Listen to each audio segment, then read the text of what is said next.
Hey guys, so I'm just getting ready to head out on the ice here. I wanted to make a quick little video about one of my favorite tournaments of the year, the Spengler Cup. It's the oldest invitational hockey tournament in the world. Not a lot of people know that. It's hosted by HC Davos every year, played in their home arena. They host the tournament, and there's a mixture of club teams, national teams, and one of the really cool things, it was played outdoors up until the late 70s, 78 or 79, I believe, before they moved it indoors. And they have one of the most beautiful hockey arenas in the world. I know I'm not the only one who feels that way. The Valiant Arena. If you have time, check it out, or I'll throw up a picture of it. It is absolutely stunning. It is like a church of hockey. Literally. Yeah, it is one of my favorite tournaments. The best year that they ever had was in 2012, when the lockout happened. You had players like Patrick Kane, Joe Thornton, who all headed over to Davos for the Spengler Cup that year. Well, now Patrick Kane didn't spend the lockout year playing for Davos. I believe he played with Beal with Tyler Sagan. He did get lent over to Davos for the Spengler Cup, so he got to play with Thornton. Who else did they have? They had Nash, but he never played for the Spengler Cup tournament. He got injured before. They have some really good players. Reto Von played net for them that tournament. Jonas Hiller's played for them in the past.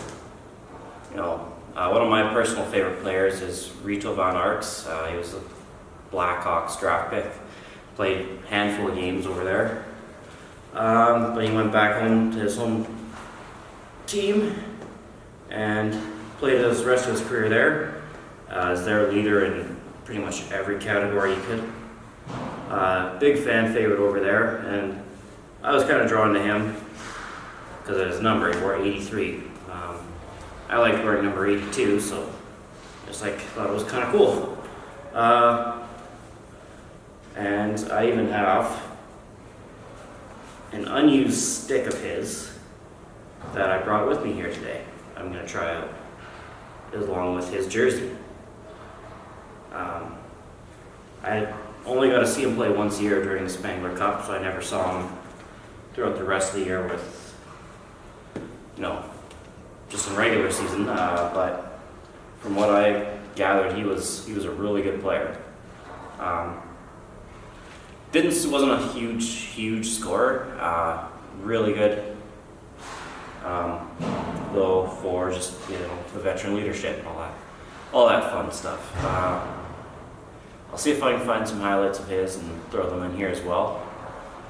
If you can, I would highly recommend. Geez, that was a tongue twister. Highly recommend at least checking out the Spengler Cup.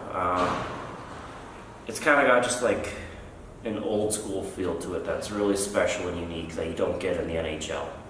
I'm not gonna lie, the quality isn't as good as the NHL, or honestly even the World Juniors, but there's just something about it that's really, really unique, and it's fun, and it's just really, really cool hockey. It's a definite bucket list item for any hockey fan, I would say. Any true hockey fan out there needs to go to a game, I believe.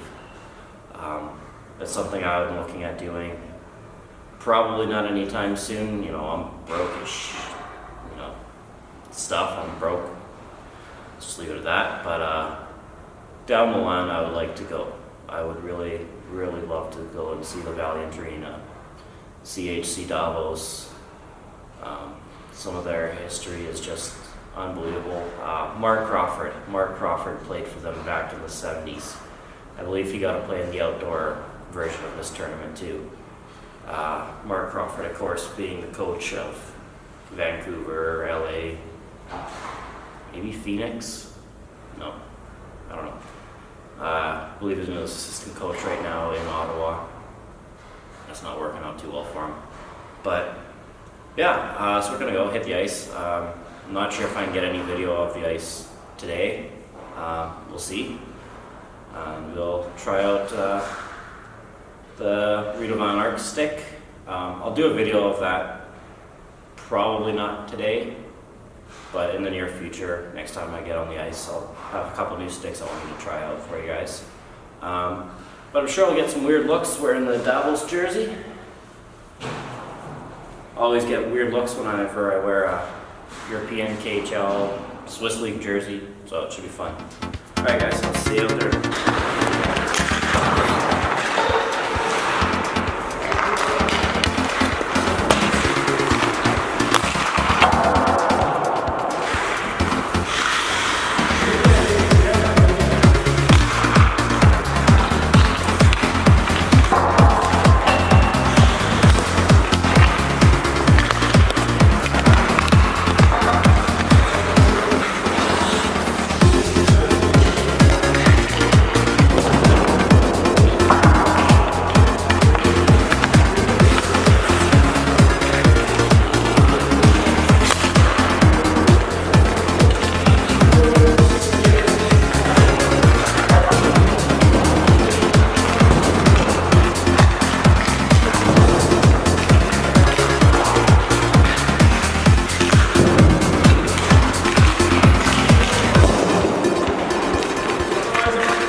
Got some shots of me using the new stick and in the jersey. That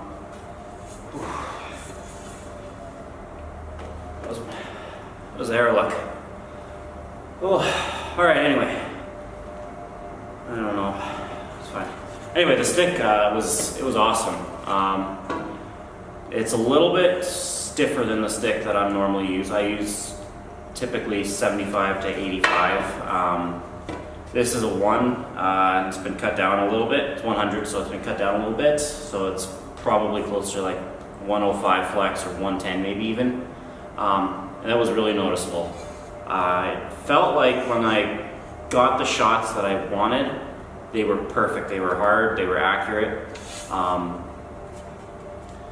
But when I didn't get everything on it, sorry, coming off a cold here, had 6 days off. I've been sick for 6 of them, so yay. But yeah, when I didn't connect everything, or I didn't get the shot that I wanted, it felt awful. It felt just like it was going anywhere that it wanted, and it was missing pretty bad.